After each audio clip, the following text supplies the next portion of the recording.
Alors bonjour à tous et à toutes et bienvenue dans ce 5e épisode de notre projet podcast Résonance que l'on mène à Filinéa en collaboration avec le musée d'ethnographie de Genève.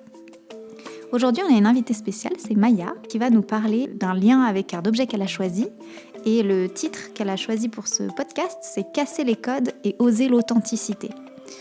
Elle va se baser sur un objet qu'elle a choisi qui est composé de 2 facettes, un masque et un costume traditionnel, tous deux provenant de Côte d'Ivoire. Alors Maya, bienvenue. Est-ce que tu veux nous faire une petite introduction, nous expliquer un peu qui tu es ?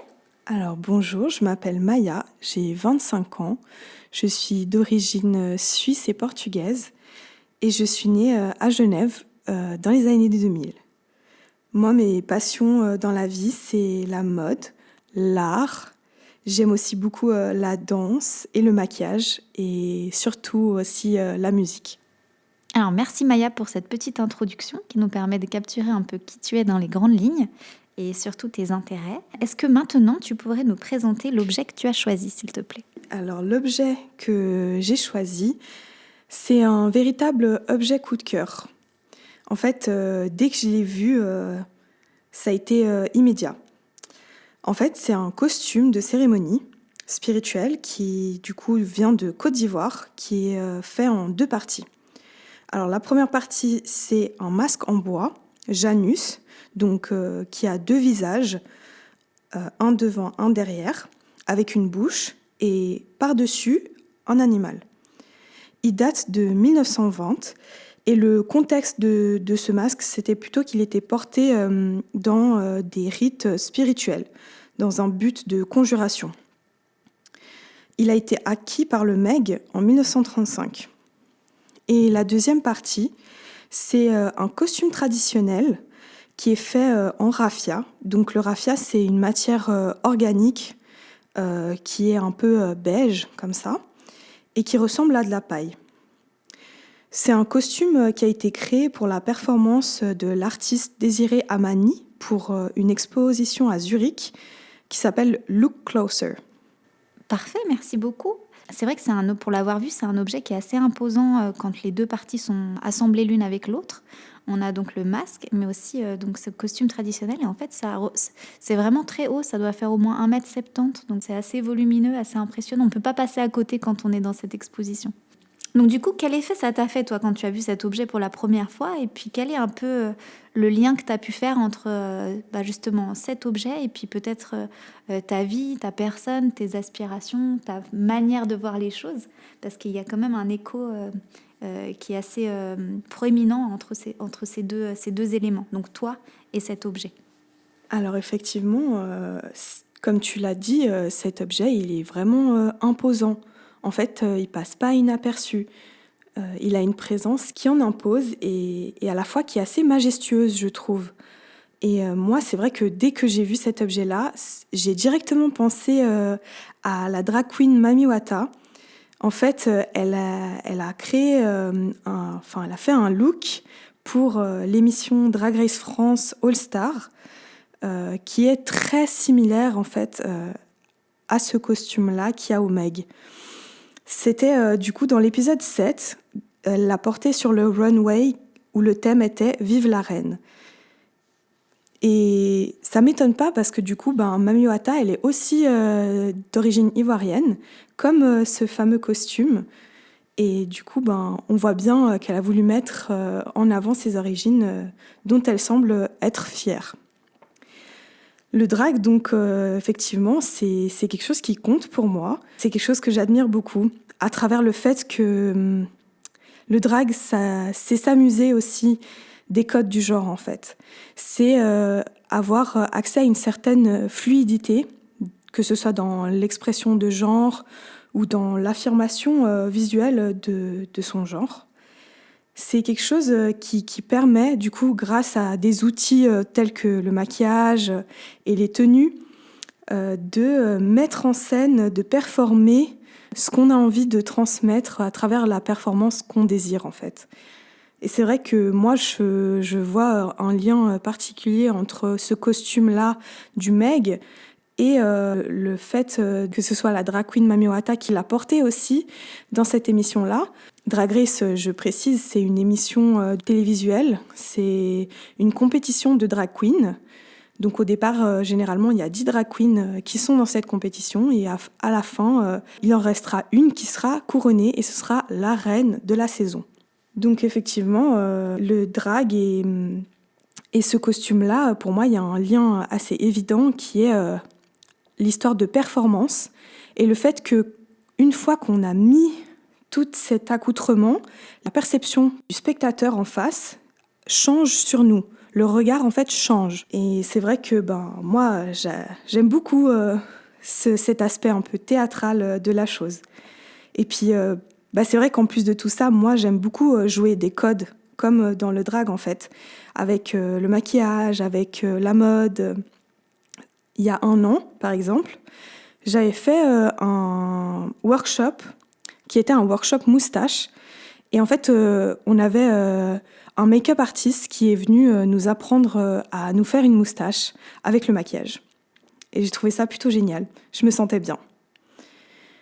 À travers du coup aussi forcément le style qui a une grande importance, en tout cas pour moi, parce que ça permet une certaine expression, une certaine créativité. Ça permet aussi d'exprimer qui je suis, qu'est-ce que je ressens à ce moment-là. Et ça permet pour moi d'incarner quelque chose de beau. Ça permet de parfois, selon les outfits que je peux faire, de me donner une certaine confiance en moi qui serait difficile d'atteindre autrement. En tout cas, c'est un moyen beaucoup plus simple. Pour moi, ça permet aussi d'explorer en fait ce que j'aime dans la mode, la créativité. Ça me permet de ne pas me mettre forcément de limites là-dedans et d'essayer de naviguer dans l'exploration de qu'est-ce que c'est que mon style en fait finalement. Et forcément, suivant mes états d'esprit, ça change. Je dirais que j'ai du mal à me reconnaître dans un seul style. Je suis plus dans l'exploration et dans l'affirmation de mon style unique chaque jour. Et c'est vrai que si on regarde dans mon passé, dans ma vie, mon style, il a beaucoup évolué. Quand j'étais ado, c'était plus vintage, plus masculin. Donc j'allais beaucoup en friperie, etc. Au début de ma vingtaine, j'ai accepté ma féminité et je l'ai un peu aussi poussée à l'extrême, mais c'est ça qui m'a permis aussi de finalement prendre confiance en ma féminité, de me la réapproprier et de voir une certaine force dans ça. Et au final, voilà, c'est ça que j'aime, c'est jouer avec les codes et les genres. Merci beaucoup Maya pour ces explications. Et c'est vrai que je peux témoigner parce que Maya, je la vois régulièrement à Finénéa, elle a toujours un style unique. Aujourd'hui, elle a des superbes bottes en moumoute noire et elle arrive avec une grosse veste en moumoute blanche. Donc elle passe pas inaperçue par son style et c'est toujours très différent, très original. Et on est toujours très curieux de savoir comment elle va arriver, dans quel style. Elle illumine un peu, elle amène beaucoup de beauté dans son excentricité et son authenticité. Donc merci pour ça. Est-ce que Maya, tu aurais une musique à faire écouter à nos auditeurs qui pourrait être en lien avec justement toutes ces thématiques dont tu viens de nous parler? Exactement. Alors la musique que j'ai choisie, c'est une musique de Piche et la musique s'appelle Oma Piche. Alors pour ceux qui ne connaîtraient pas Piche, c'est une drag queen qui vient aussi, qui a été popularisée grâce à l'émission Drag Race France. Elle est gitane et algérienne et c'est aussi une personne queer. Pourquoi en fait j'ai choisi cette musique ? C'est parce que cette musique, elle me donne confiance en moi, elle me donne beaucoup d'énergie positive et je trouve qu'en plus de tout ça, Piche, qui est une artiste incroyable selon moi, elle incarne une diversité qui est nécessaire. Elle est drague, elle est rappeuse, elle a une barbe, elle est queer et effectivement, rien que par ça, elle est unique et authentique en fait. Et en plus de ça, les messages qu'elle véhicule, c'est des messages qui me parlent beaucoup. C'est un message d'inclusion, de tolérance, de paix et de bienveillance. Pour moi, Piche, elle incarne vraiment une force, une authenticité pure et inspirante. Elle est aussi perfectionniste et ça, c'est quelque chose dans lequel je me reconnais beaucoup et je l'admire aussi énormément parce qu'en fait, elle chante, elle rappe, elle danse divinement bien. Et c'est vrai que pour avoir pu la voir performer en live à la Pride de Genève en 2025, c'était vraiment époustouflant. J'ai vécu un moment inoubliable en la voyant sur scène et elle transmet une énergie vraiment très très belle. Merci beaucoup. Du coup, on va prendre un petit temps pour écouter cette musique de Piche et bonne écoute à tous. J'ai pas la tête à te rester, sont toutes claquées. Boycotté par Skyrock et Bouscapé. Je te recale comme un physio sur du boom bap. J'ai la lumière en visio comme un va mater. Mon chéri, danse, danse, comme si on allait tous claquer.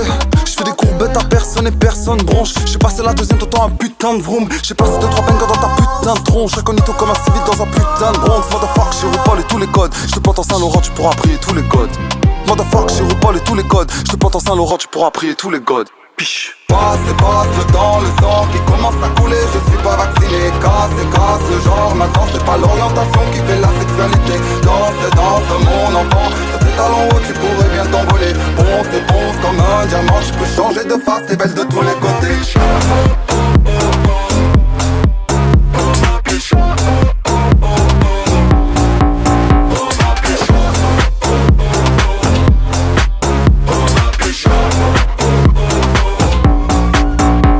J'ai percé, je suis dans l'élite maintenant. Je dîne à la table, des gros chiffres et des bons placements. Et il m'a dit je suis pas jaloux mais elle était totalement. J'investis dans des berlines et elles sont toutes allemandes. Il me dit qu'il m'aime, qu'il pense à moi tout le temps.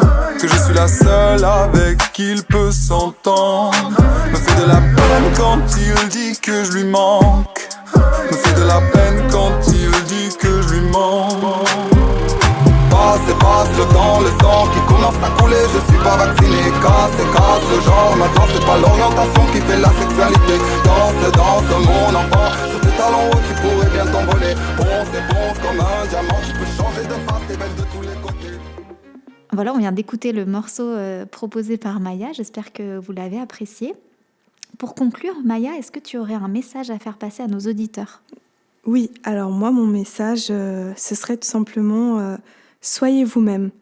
N'ayez pas peur d'être authentique parce que finalement, l'authenticité, c'est une forme de liberté. N'ayez pas peur de sortir des cases. C'est la différence qui fait que ça rend le monde riche et ça rend le monde beau, en fait, par sa diversité. Et puis, bien évidemment, love is love. Peu importe votre genre, peu importe votre orientation, l'amour ne devrait pas se limiter. Aussi, quelque chose qui est important pour moi, c'est soyez curieux, soyez ouverts d'esprit, soyez tolérants et bienveillants. Parce que même si quelque chose ne vous ressemble pas, est différent de vous, c'est pas parce que c'est différent que c'est mauvais ou mal. C'est juste différent et il faudrait juste respecter ça. Et voilà. Et essayez de propager de l'amour autour de vous, c'est le plus important.